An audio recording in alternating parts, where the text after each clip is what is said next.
Welcome to my YouTube channel medical and nurses. मेरा नाम है कीर्ति। आज हम बात करने वाले हैं 5000 एमसीक्यूज़ की 5000 एमसीक्यूज़ की सीरीज स्टार्ट की, उसका पार्ट थर्ड। तो पार्ट सेकंड और पार्ट फर्स्ट में मैंने जो क्वेश्चन दिए थे उसकी आंसरिंग भी मैं आपको इसी वीडियो में बताऊंगी। साथ ही साथ एक क्वेश्चन है जो जिनका BFUH है, CRPF, CHO अलग अलग स्टेट के लिए जो एग्ज़ाम होते हैं, स्टाफ नर्स के लिए अलग अलग जगह एग्ज़ाम्स होते हैं, उनके लिए NCL का एग्ज़ाम है, उन सभी के लिए ऑल ओवर सभी के लिए क्वेश्चन है जो बहुत ही इंपॉर्टेंट रहने वाले हैं। इस वीडियो में टोटल 50 क्वेश्चन हम डिस्कस करेंगे। एक क्वेश्चन आप लोगों के लिए रहेगा और जो पार्ट फर्स्ट और सेकंड में आपके लिए क्वेश्चन दिया था उसका आंसर भी मैं आपको इसी वीडियो में बताऊंगी, तो वीडियो में एंड तक जरूर बने रहें। साथ ही साथ जो लोग चैनल पर नए हैं, चैनल को सब्सक्राइब करके बेल आइकॉन को प्रेस कर लें, जिससे तब भी वीडियो पब्लिश हो इस चैनल पर आपको नोटिफिकेशन मिले और आप लोग वीडियोस को देख सकें। गाइस हम बात कर रहे हैं CHO और स्टाफ नर्स एग्जाम के लिए। तो साथ ही साथ यहाँ पर जो क्वेश्चन है, बहुत सारे कमेंट्स आ रहे हैं कि इस तरीके के क्वेश्चन है जो एग्जाम्स में नहीं आते।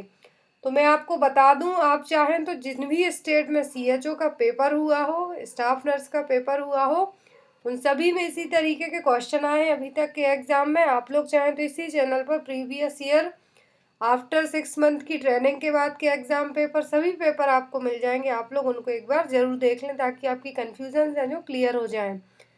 तो यहाँ पर मैंने लास्ट वीडियो में पार्ट सेकंड में आपको एक क्वेश्चन दिया था कि वर्ल्ड हेल्थ डे जो कि हम 7 अप्रैल को मनाते हैं हर साल, तो उसकी थीम क्या थी 2020 में। 2020 में जो थीम रखी गई थी, ऑल ओवर सभी लोगों ने है जो एटलीस्ट 80% लोगों ने कमेंट बॉक्स में इसका सही आंसर दिया है। तो जो 2020 में वर्ल्ड हेल्थ डे की थीम रखी गई थी वो थी the context of the COVID-19 global pandemic and was there for launch as support nurses and midwife. यदि आपको एग्जाम में ये COVID-19 ग्लोबल पेंडेमिक ना भी है, सपोर्ट नर्सेस एंड मिडवाइफ्स आए, तो आप इसको मार्क कर सकते हैं क्योंकि यही मेन थीम रखी गई थी वर्ल्ड हेल्थ डे की। बट फरवरी में जो COVID-19 स्टार्ट हुआ जनवरी में, उसके कारण इसमें थोड़ा सा चेंजेस लाया गया, बट जो मेन थीम थी वो यही थी, support nurses and midwives. World health day कब मनाया जाता है हर साल? 7 अप्रैल को, क्योंकि इसी दिन 7 अप्रैल 1948 को विश्व स्वास्थ्य संगठन की स्थापना हुई थी। WHO की स्थापना हुई थी। इसका हेडक्वार्टर कहाँ पर है? जनेवा में। तो आपको ये कुछ पॉइंट्स याद रखने हैं। एक क्वेश्चन मैंने आपको पार्ट फर्स्ट में दिया था, vitamin generally therapeutically used in nausea and vomiting in pregnancy is. तो जो विटामिन मेनली यूज होता है प्रेगनेंसी में, जो हाइपरमेसिस ग्रेविडेरम मॉर्निंग सिकनेस की कंडीशन होती है, उसमें जो विटामिन यूज किया जाता है ताकि नोजिया वॉमिटिंग से प्रिवेंट कर सकें एज अ थेरापेटिकल यूज, तो वो कौन सा हुआ? पायरिडॉक्सिन। तो गाइज यहाँ पे आज के वीडियो के क्वेश्चंस की बात करते हैं। तो क्वेश्चन नंबर फर्स्ट है, the following are the natural method of contraception except. इस वीडियो में आपके लिए 50 क्वेश्चन में से एटलीस्ट 20 to 25 क्वेश्चन जो एक्सेप्ट करके होंगे कि 3 ऑप्शन इस क्वेश्चन से रिलेट करते हुए और चौथा है जो नहीं, इस तरीके के क्वेश्चन आपको होंगे। तो आप लोग एंड तक जरूर वीडियो को देखना क्योंकि इस तरीके के क्वेश्चन बहुत एग्जाम्स में आते हैं। तो क्वेश्चन नंबर फर्स्ट है कि नेचुरल मेथड सभी हैं कॉन्ट्रासेप्शन की, बट किसी एक को छोड़कर। तो आपने फैमिली प्लानिंग मेथड पढ़ी है, natural method, permanent method, barrier method, hormonal method, अलग अलग तरीके की मेथड्स पढ़ी हैं। तो यहाँ पर नेचुरल मेथड है सब, बाकी किसी एक को छोड़कर। ऑप्शन है foam tablet, basal metabolic temperature, rhythm method और सेफ पीरियड। तो जो मेथड है, जो नेचुरल मेथड नहीं है वो कौन सी है? वो है फॉर्म टैबलेट। बाकी सभी क्या है? Basal metabolic temperature, body temperature check करके एज अ कॉन्ट्रासेप्शन मेथड आप अपना सकते हैं फैमिली प्लानिंग के लिए, रिदम मेथड और सेफ पीरियड। तो यहाँ पर जो नेचुरल मेथड नहीं है वो क्या है? Foam tablet. Next is what is the permanent method of sterilisation. Sterilisation की 2 मेथड है फैमिली प्लानिंग के लिए। परमानेंट मेथड एक तो है ट्यूबेक्टोमी, दूसरी है वैसेक्टोमी। वैसेक्टोमी फॉर मेल और ट्यूबेक्टोमी फॉर फीमेल। तो यहाँ पर परमानेंट मेथड कौन सी ऑप्शन है? MTP, diaphragm tubectomy and dilatation and curettage. DC का मतलब है यहाँ पर डायलिटेशन एंड क्यूरेटेज। तो परमानेंट मेथड कौन सी है? तो वह ट्यूबेक्टोमी, जो कि फीमेल्स में करवाई जाती है। और इंडिया में एक क्वेश्चन और आता है, इंडिया में मोस्टली फैमिली प्लानिंग के लिए परमानेंट मेथड अपनाई जाती है, वो कौन सी है? वो है ट्यूबेक्टोमी। फीमेल्स में ट्यूबेक्टोमी है जो मेनली यूज़ की जाती है फैमिली प्लानिंग के लिए, यदि परमानेंट स्टरलाइजेशन मेथड पूछी जाती है तो। Next is the following organs are situated in the abdominal cavity except. तो यहाँ पर सभी ऑर्गन हैं जो एब्डोमिनल कैविटी में प्रेजेंट होते हैं, सिचुएटेड होते हैं, बट किसी एक को छोड़कर। ऑप्शन है stomach, oesophagus, liver and spleen. तो स्टमक, लीवर और स्प्लीन ये तीनों कहाँ पर रहते हैं? एब्डोमिनल कैविटी में। जो ईसोफेगस है कहाँ पर प्रेजेंट होता है? थोरैसिक कैविटी में। तो यहाँ पर इसका करेक्ट आंसर क्या होगा? B, oesophagus. Next is the system of body which helps for removal of waste matter from the body. Body का कौन सा सिस्टम है जो वेस्ट मैटर को रिमूव करने का काम करता है? ऑप्शन है digestive system, endocrine system, respiratory system और एक्सक्रीटरी सिस्टम। तो एक्सक्रीटरी सिस्टम का मतलब है यहाँ पर यूरिनरी सिस्टम। तो बॉडी से जो वेस्ट को रिमूव करने का काम करता है मेनली, वो कौन सा सिस्टम है? तो वो excretory system. Next is total number of bones in human body. Human body में कितनी बोन्स होती हैं? ऑप्शन है 306, 206, 106 और 406। ह्यूमन बॉडी में बोन्स की बात की जा रही है तो वो होती है total 206 bones, 206 bone. Next is eruption of teeth start at the age of which month. तो बच्चों में दांतों का निकलना कब स्टार्ट होता है? 4 मंथ, 6 मंथ, 8 मंथ या फिर 10 मंथ। तो जो इरप्शन ऑफ टीथ है स्टार्ट होता है जनरली 6 मंथ की एज से स्टार्ट हो जाता है बच्चों में, बेबीज में। फिर is the right answer is B. Next is the nerve which carries message from the brain and spinal cord, muscles and gland. एक क्वेश्चन है जो अभी सेम क्वेश्चन महाराष्ट्र सीएचओ के पेपर में आया था, 16 अक्टूबर को आई थिंक पेपर हुआ था। तो क्वेश्चन आया था कि जो कौन सी नर्व है जो ब्रेन और स्पाइनल कॉर्ड से जो मैसेज कैरी करती हैं मसल्स और ग्लैंड्स के लिए। ऑप्शन है motor nerve, sensory nerve, mixed nerve या फिर ऑटोनॉमिक नर्व। तो जो नर्व कैरी करेंगी मैसेज को ब्रेन और स्पाइनल कॉर्ड से, कहाँ के लिए? मसल्स और ग्लैंड्स के लिए। तो यह motor nerve. Next is speech centre is situated in. Speech centre कहाँ पर प्रेजेंट होता है? Parietal lobe, frontal lobe, occipital lobe या फिर टेम्पोरल लोब। तो जो स्पीच सेंटर है क्या ब्रोकास एरिया में प्रेजेंट होता है। ब्रोका एरिया कहाँ पर प्रेजेंट होता है? ब्रेन में, पैराइटल लोब में। Next is largest gland in the body. तो ह्यूमन बॉडी की सबसे बड़ी ग्रंथि पूछी है, कौन सी है? Pituitary gland, adrenal gland, liver या फिर गॉल ब्लैडर। तो मैं आपको बता दूं, यदि लार्जेस्ट ग्लैंड बस पूछा जाता है तो अब इसका आंसर लिवर होगा। यदि सबसे बड़ी एंडोक्राइन ग्लैंड पूछा जाता तब आंसर होता थायराइड ग्लैंड, बट यहाँ पर सिंपल लार्जेस्ट ग्लैंड पूछा है तो वो लिवर। यदि लार्जेस्ट एंडोक्राइन ग्लैंड पूछा जाता तब होती thyroid gland. Next is head control of the infant occurs at the age of which month. तो इन्फेंट में जो हेड का कंट्रोल है किस मंथ में स्टार्ट हो जाता है? 2 मंथ, 3 मंथ, 5 मंथ या फिर 6 मंथ। तो हेड कंट्रोल है जो इन्फेंट्स में जनरली 5th मंथ में स्टार्ट हो जाता है। तो यहाँ पर इसका आंसर क्या होगा? C. Next is puerperium is the period begins. Puerperium period है जो कब से स्टार्ट होता है? ऑप्शन है as soon as the placenta is expelled and last for 6 to 8 weeks, as soon as the baby is expelled and last for 6 to 8 weeks, as soon as membrane ruptures last for 6 to 8 weeks, या फिर as soon as placenta is expelled and last for 10 to 12 weeks। Puerperium period होता है जो after delivery से लेके 6 weeks तक का period है, जो परपीरियम पीरियड है जो कंसीडर किया जाता है। बट परपीरियम पीरियड को कब मान सकते हैं हम? अकॉर्डिंग टू ऑप्शन, जब जो प्लेसेंटा एक्सपेल्ड आउट हो जाए और उसके एक्सपेल्ड आउट होने के बाद से 6 वीक से 8 वीक तक के लिए है जो टाइम माना जाता है, वो क्या है? Puerperium period. तो अकॉर्डिंग टू ऑप्शन की बात की जाए तो राइट आंसर क्या होगा? A, as soon as the placenta is expelled last for 6 to 8 weeks। Next is when the umbilical cord lies in front of the presenting part and the membrane are intact, it is known as। तो umbilical cord presenting part के front में हो और जो membrane हो क्या हो, same situation में हो, तो क्या कहलाएगा, कहलाएगा cord presentation. Next is starting of menstrual cycle is called. Menstrual cycle का फर्स्ट टाइम स्टार्ट होना क्या कहलाएगा, ओव्यूलेशन, मेंस्ट्रुएशन, मीनार्ची या फिर मेनोपॉज। तो मेंस्ट्रुअल साइकिल का परमानेंट सजेशन और स्टॉप होना तो मेनोपॉज कहलाता है और स्टार्टिंग क्या कहलाता है, menarche. Next is normal blood urea level is. Normal blood urea level कितना होता है, 40 to 60 mg%, 20 to 40 mg%, 10 to 20 mg% या फिर 80 to 120 mg%। Normal blood urea का लेवल होता है 20 से 40 mg%, 20 to 40 mg%। Next is 1 gram of carbohydrate yields, that means 1 gram carbohydrate में कितनी कैलोरीज होती हैं।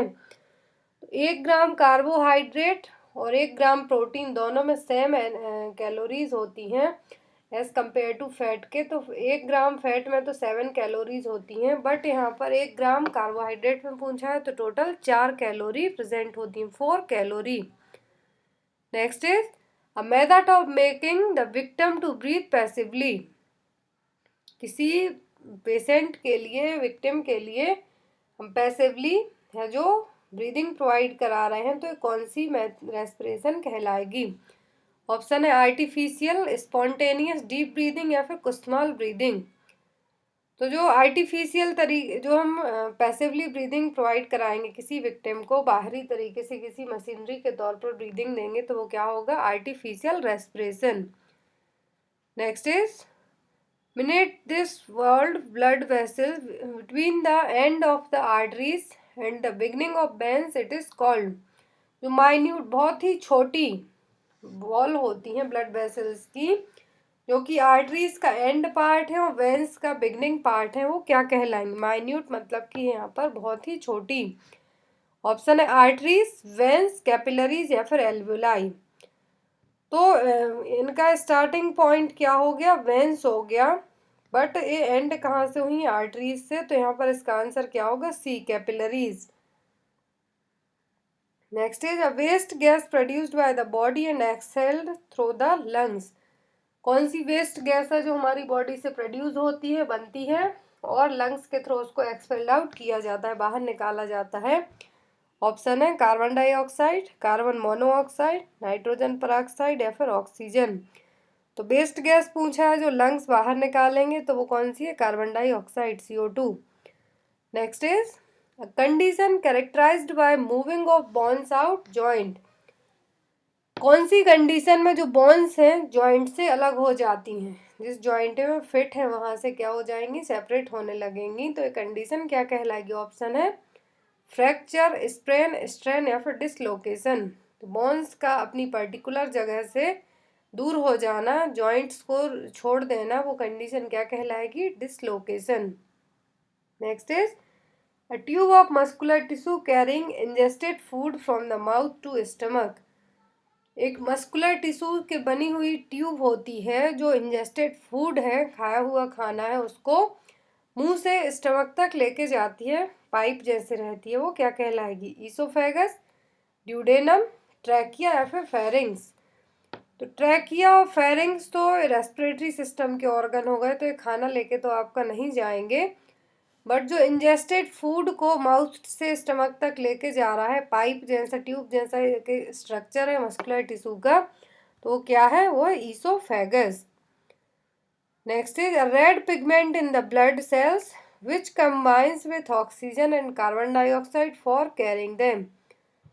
तो ब्लड में एक रेड कलर का पिगमेंट प्रेजेंट होता है जो क्या करता है, ऑक्सीजन और कार्बन डाइऑक्साइड को ब्लड सेल्स के साथ कैरी करता है बॉडी के लिए। तो वो क्या है, red blood cells, haemoglobin, platelet या फिर plasma.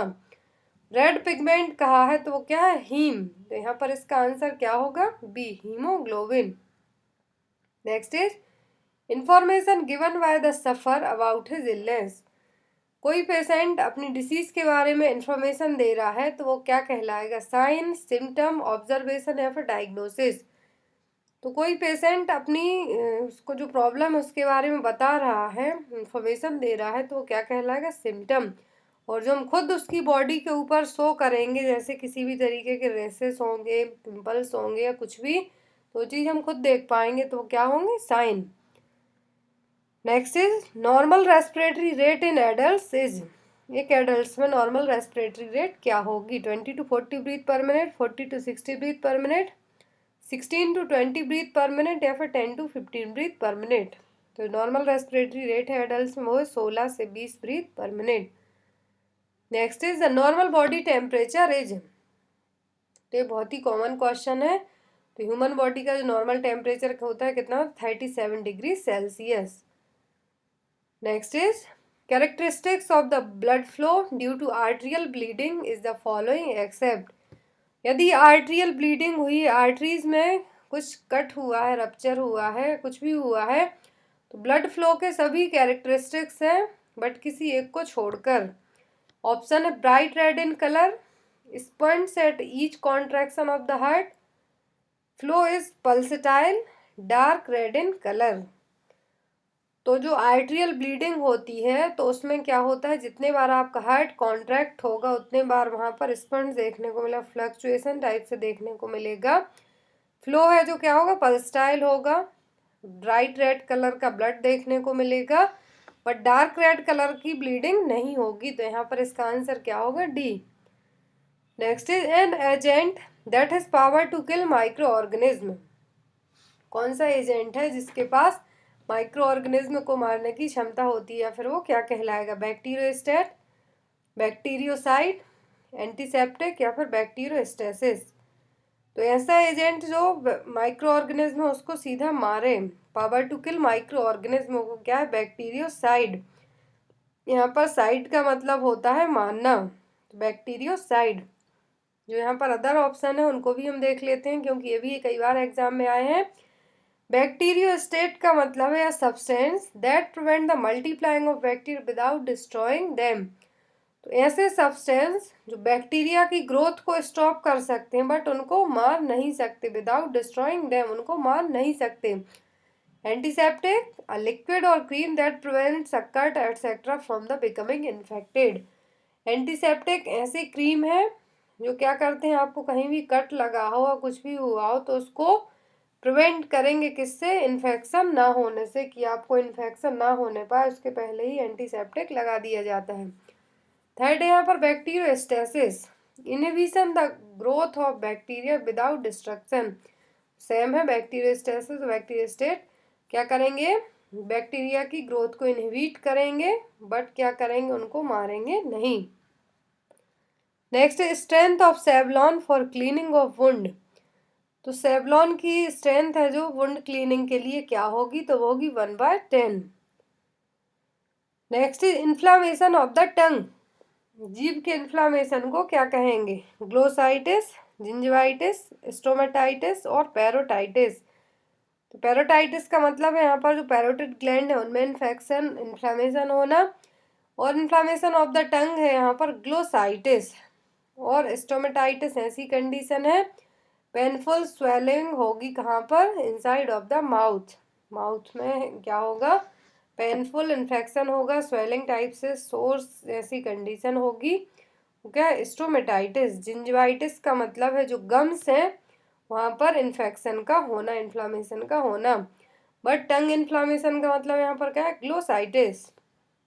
Next is following are predisposing cause for bed sore except. तो बेड सोर को बढ़ावा देने के लिए प्रीडिस्पोजिंग कॉज सभी हैं बट किसी एक को छोड़कर। Impaired circulation, lowered Vitality, emaciation और एनोरेक्सिया।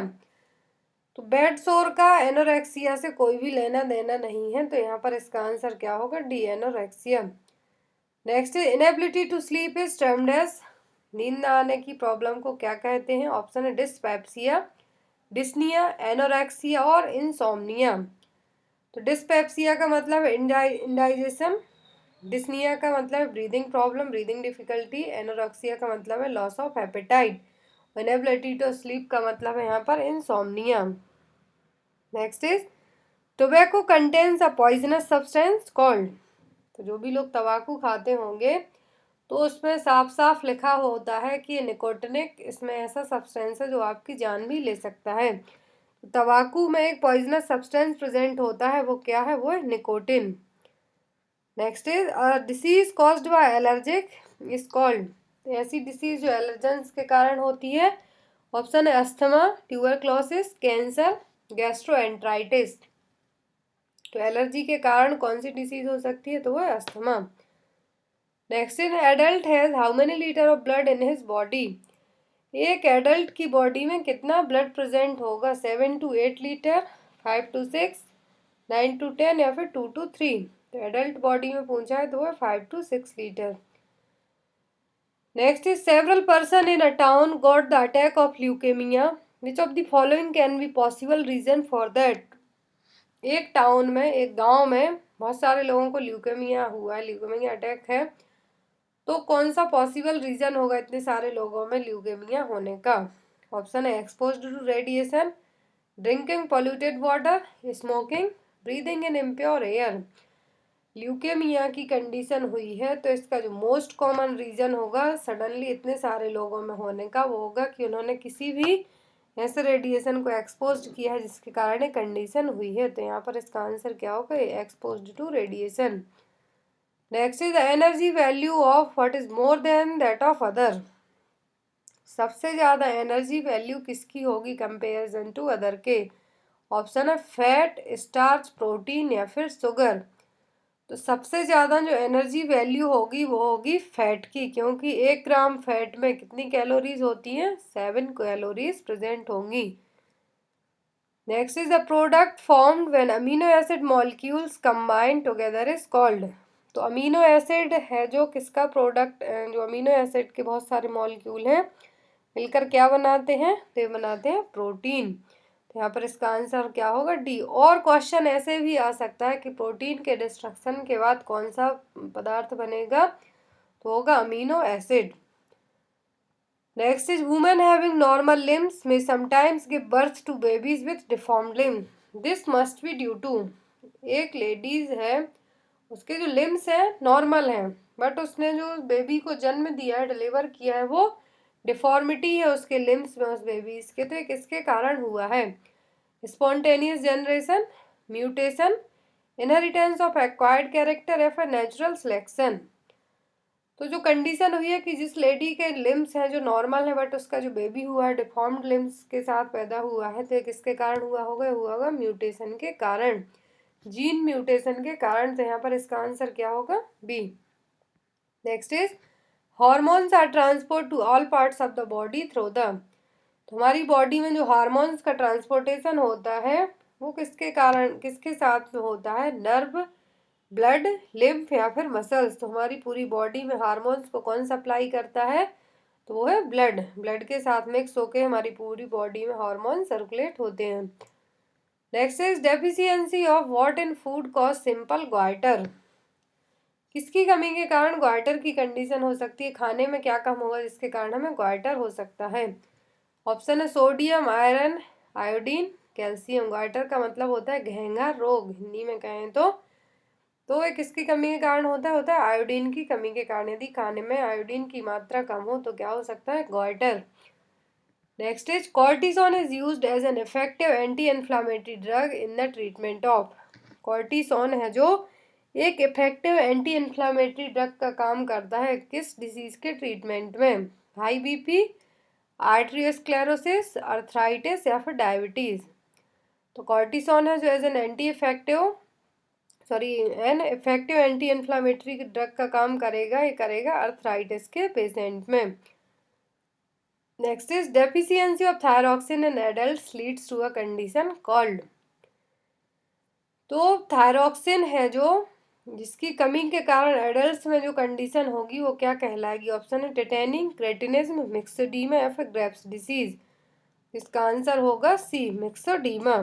क्रेटिनिज्म है जो बच्चों में होगा जनरली, बट जो एडल्ट्स में पूछा है थायराइड की कमी के कारण तो क्या होगा? थायरॉक्सिन की कमी के कारण तो होगा myxoedema. Next is the hormone that is injected to pregnant women at the time of delivery is, किसी प्रेग्नेंट वुमेन में जो हार्मोन इंजेक्ट किया जाता है डिलीवरी के टाइम पर वो कौन सा हार्मोन है? ऑप्शन है वैसोप्रेसिन, ऑक्सीटोसिन, एंड्रोजन या फिर एस्ट्रोजन। जो हार्मोन इंजेक्ट किया जाता है प्रेग्नेंट वुमेन में eight the time of delivery वो है oxytocin hormone. Next is the outer layer of the eye wall is, जो आँखों आई वॉल 3 लेयर्स से मिलकर बनी होती है, तो सबसे बाहरी लेयर कौन सी है? ऑप्शन है स्क्लेरा, कोरॉइड्स, रेटिना या फिर कंजक्टिवा। तो आउटर लेयर है कंजक्टिवा। तो आई वॉल है जो, इसकी लेयर्स होती हैं, अलग अलग लेयर होती हैं जनरली। सॉरी गाइज, जो आँखों की आउटर लेयर है वो क्या है? स्क्लेरा। यहाँ पे आप इसको सुधार लेना, कभी कभी टाइपिंग में भी मिस्टेक हो जाती है। तो आउटर लेयर क्या है? स्क्लेरा।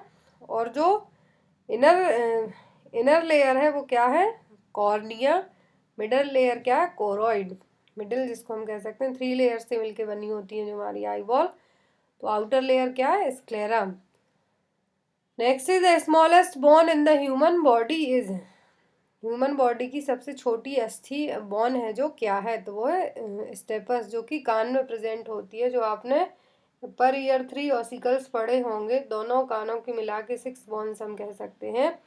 तो सबसे छोटी बोन्स क्या है ह्यूमन बॉडी की? Stapes. Next is central nervous system includes, तो CNS है जो किनसे मिलके बना हुआ होता है? तो ये बना हुआ था स्पाइनल कॉर्ड और ब्रेन से। जो स्पाइनल नर्व्स हैं और ब्रेन है, इनसे मिलके क्या बना होता है? Central nervous system. Next is short sightedness, मतलब कि नियर साइटेडनेस भी हम कह सकते हैं, पर निकट दृष्टि दोष can be corrected by using speckles with which lens. तो शॉर्ट साइटेडनेस को हम किस तरीके के लेंस से है जो सुधार सकते हैं? चश्मे में कौन सा लेंस यूज कर सकते हैं? कॉनकेव, कॉन्वेक्स, सिलेंड्रिकल या फिर ओपैक। तो शॉर्ट साइटेडनेस के लिए जो लेंस यूज किया जाएगा वो होगा concave lens. Next is normal sugar level in our blood is, हमारे ब्लड में जो नॉर्मल शुगर का लेवल है वो कितना होगा? ऑप्शन है 95 से 125 mg पर 100 ml, 65 to 130 mg पर 100 ml, 80 to 120 mg पर 100 ml, 90 to 140 mg पर 100 ml। तो यहाँ पर नॉर्मल ब्लड शुगर लेवल पूछा है, तो वो होता है 80 से 120 mg पर 100 ml। Fasting blood sugar level है। Next is labour takes place after how many days of last menstrual period.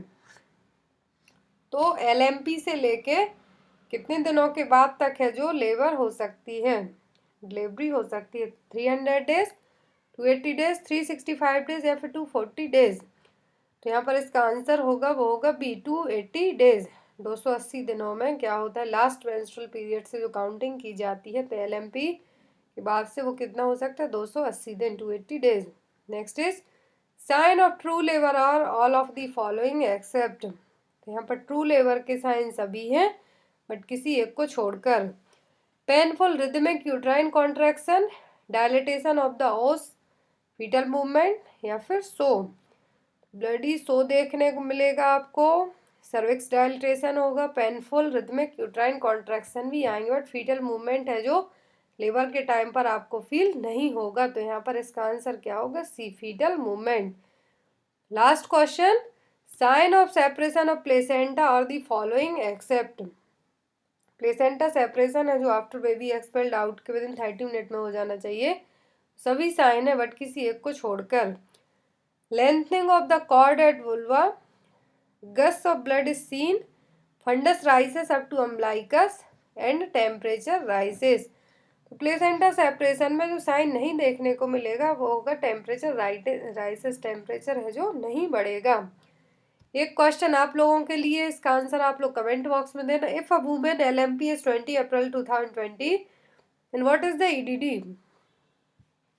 तो एक लेडी का लास्ट मेंस्ट्रुअल पीरियड 20 अप्रैल 2020 है, तो उसकी EDD क्या होगी? ऑप्शन है 28 जनवरी 2021, 20 जनवरी 2021, 6 फरवरी 2021 और D, none of the above. I hope guys आपको क्वेश्चन अच्छे लगे और इस लास्ट क्वेश्चन है जो इसका आंसर आप लोग कमेंट बॉक्स में जरूर देना। Thank you for watching us, bye bye, good night.